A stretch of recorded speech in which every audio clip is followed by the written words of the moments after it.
Yes question सबसे बढ़िया option होता है, इससे बढ़िया कुछ भी नहीं है। ये लेके आइए आप। फिर जैसे मान लो कि मैं रूस की क्रांति की बात कर रहा हूं, उसी का उदाहरण आगे देता हूं। अब आपने जब पहली बार रूस की क्रांति पढ़ी, पहली बार जैसे आपने मेरे नोट से पढ़ ली या फिर आपने किताब से पढ़ ली, पढ़ने के बाद आप क्या करो, रूस की क्रांति से रिलेटेड जो भी प्रश्न है, आजकल मार्केट में सारी किताबें ऐसी आ गई है जिसमें टॉपिक वार प्रश्न दिए हुए, मैंने भी वो जारी कर रखी है, सबने कर रखी है। अब आप क्या करो, रूस की क्रांति के अंदर जो भी 70-80 सवाल पहले हुए पूछे हुए, वो भी अभ्यास वाले भी सारे सोल्यूशन कर लो। मुझे पता है कि उस समय आपको 20 प्रश्न भी नहीं आएंगे, क्योंकि पहली बार पढ़ा है।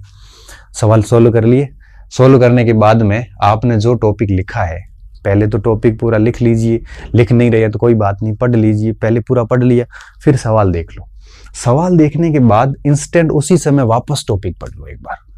इससे क्या होगा, इससे आपको उन क्षेत्रों का आइडिया होगा जहां जहां से सवाल बनता है। दूसरा, आपको प्रश्नों की प्रकृति समझ में आएगी कि किस जगह से कैसा प्रश्न बनता है। मुझे अच्छे से याद है कि कुछ गद्यांश आते थे पहले, कि गद्यांश देख के उत्तर करो, ऐसा प्रश्न आपने देखा होगा, अनसीन पैसेज आते थे। तो उसमें 2 टाइप के स्टूडेंट होते थे। स्टूडेंट क्या करते थे, पहले गद्यांश पढ़ते थे, फिर प्रश्न सॉल्यूशन करते थे, तो प्रश्न सॉल्यूशन होता नहीं था उससे। आज भी आईएएस प्री में C-सेट में आता ही है। मैं क्या करता था, मैं पहले प्रश्न पढ़ता था, उसके बाद गद्यांश पढ़ना, ताकि अपने आप पता चल जाता था। तो इसमें मुझे फिर दिक्कत आनी शुरू हुई। तब मैंने क्या किया, पहले गद्यांश पढ़ा, फिर प्रश्न पढ़े, फिर वापस गद्यांश पढ़ा, तब आराम से प्रश्नों के उत्तर निकल गए, क्योंकि मुझे पता चल गया कि इस क्षेत्र से ऐसे ऐसे प्रश्न आते हैं। देखो, अगर आप निबंध की तरह पढ़ रहे हैं अपने कोर्स को, और अगर आप अभ्यास नहीं कर रहे हैं, प्रीवियस ईयर्स क्वेश्चन से नहीं निकाल रहे हैं, तो दिक्कत क्या आएगी, दिक्कत ये आएगी आपको आइडिया भी नहीं होगा कि इसका सवाल आता कैसे है। प्रश्नों की प्रकृति को समझने के लिए और किस बिंदु से, किस अध्याय से, किस चैप्टर से कैसे प्रश्न बनते हैं, उसके लिए इसका अभ्यास करना बहुत जरूरी है।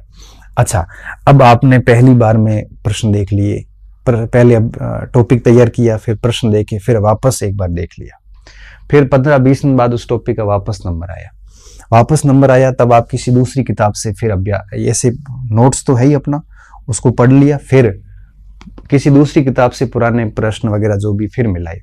तब देखना, पहले अगर आपने 10 सवाल किए थे तो फिर 20 सही करोगे, और आपको पता चलता जाएगा कि किस टॉपिक में क्या क्या चीजें महत्वपूर्ण है। अच्छा, और जैसे जैसे अधिक प्रश्न सही होंगे, वैसे वैसे आपका अंदर से मजबूती फील होती है कि हाँ, अब मेरा चीजें ठीक चल रही है।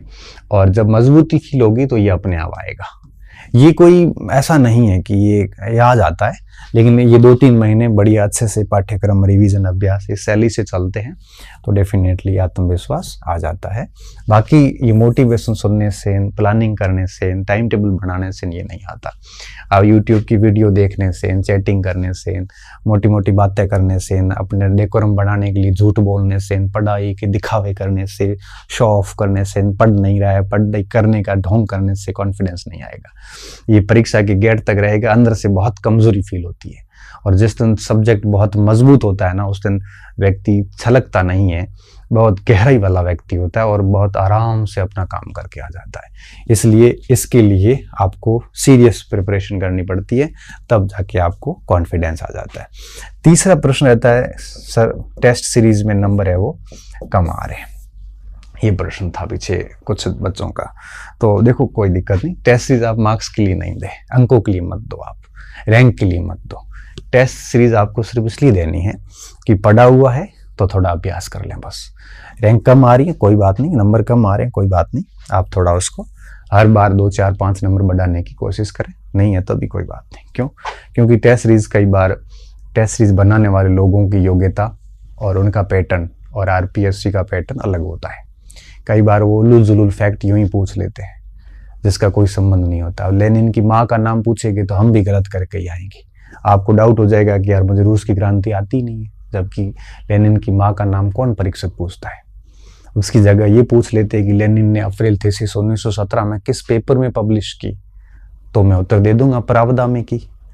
मैं कहूंगा कि कब की, 17 अप्रैल को की, मैं कह दूंगा। लेकिन अगर आप ये पूछेंगे कि लेनिन की माँ का नाम क्या था, लेनिन को कब निष्कासित किया गया, अब टेस्ट सीरीज में RPSC में यहाँ फर्क आ जाता है।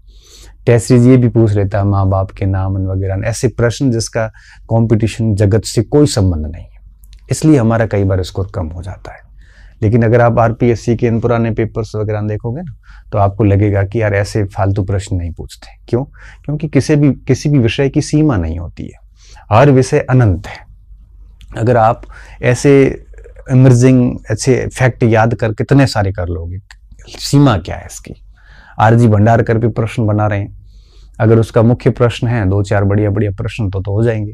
अब भंडारकर के बारे में अगर अंदर से आके उसके जीवन से पूछोगे तो नहीं हो पाएगा। तो टेस्ट सीरीज में कई बार नंबर कम आने का कारण ये होता है कि टेस्ट सीरीज बनाने वाले जो लोग हैं वो पेपर भी ऐसा ही बनाते हैं कि ताकि इसके नंबर कम आए, उलूल जुलूल फैक्ट लगा देते हैं। और मैं आपको विश्वास के साथ कह सकता हूं कि जिन पेपर्स में आपके नंबर नहीं आते, आउट ऑफ कंटेक्स्ट प्रश्न होते हैं, वही 10-15 दिन बाद वही पेपर आप टेस्ट सीरीज लेने वालों से वापस करवा दो, उनको खुद को नहीं आएंगी। तो कई बार आरपीएससी पैटर्न को टेस्ट सीरीज संचालक टच नहीं कर पाते हैं।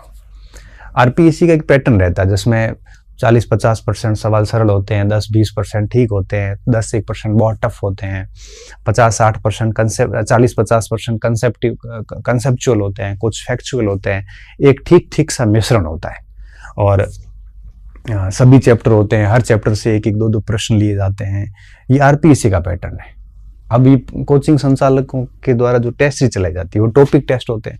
अब एक टॉपिक से ही 100 प्रश्न बनाने हैं तो फिर ये ऐसे सारे उलूल जुलूल सवाल बढ़ेंगी, इसलिए फिर नंबर कम आ जाते हैं। फिर ये लोग सारे 100 कठिन बनाने की कोशिश करते हैं, कंसेप्चुअल बनते नहीं है तो 100 के 100 फैक्चुअल बनाने की कोशिश करते हैं। तो आरपीएससी का पैटर्न और इनके पैटर्न में रात दिन का फर्क आता है, इसलिए इनके स्कोर को दिल पे ना लें। बस ये है कि अपना काम ईमानदारी से करते जाओ, बस अपना जो वर्क है वो हार्ड तरीके से करते जाओ।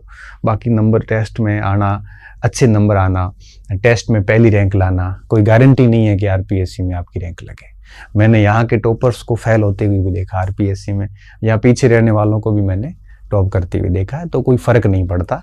हाँ बस ठीक है, आप अपना पढ़िए और टेस्ट देके आ जाइए, जितने नंबर आए एक्सेप्ट है। हाँ ये है कि देखते रहिए कि पढ़े हुए प्रश्न गलत ना हो। अगर पढ़ा हुआ गलत हुआ तो घर आके देख लो कि भाई हाँ यार ये प्रश्न मैंने पढ़ा था, गलत कैसे हो गया। इन चीजों को सुधारिए आप। बाकी ऐसे उलूल जुलूल सवाल हैं वगैरह, इनके कारण आप डिप्रेशन नहीं ले। बाकी टेस्ट सीरीज चलती रहेगी, इसमें आपको टेंशन नहीं ले। इसलिए मैं कई बार कहता हूँ कि आप पहले बढ़िया रिवीजन पाठ्यक्रम कर ले, 6-7 बार रिवीजन कर लो, प्रीवियस ईयर्स क्वेश्चन सारे निकालो अच्छी तरीके से। ये सब हो जाते हैं, उसके बाद 10-12 टेस्ट देके जन छुड़ा दो, बस। इससे ज़्यादा कुछ है नहीं टेस्ट सीरीज में, ठीक है। तो ये 3 बिंदु थे जो मुझे लगा कि आपसे इन पे बात करनी चाहिए। तो उम्मीद कर रहा हूँ आपके लिए बेनिफिट होगा, और आप अगर इसी तरीके से चल रहे हैं या आपका कोई बहुत बेहतर तरीका है इससे, तो उससे आप चलते रहें। आप मेरे अनुसार चले ना चले ये आपके ऊपर है। आपको ठीक लगे तो कर लीजिए, इन बातों को अनुसरण कर लीजिए। ठीक नहीं लगता है तो आप अपनी पद्धति से चलते रहें, कोई बाध्यता वाली बात नहीं है। आगे किसी और इसी तरह से आपके प्रश्नों पर 10-15 दिन बाद में एक आधा छोटा सा वीडियो और बना देंगे, ठीक है।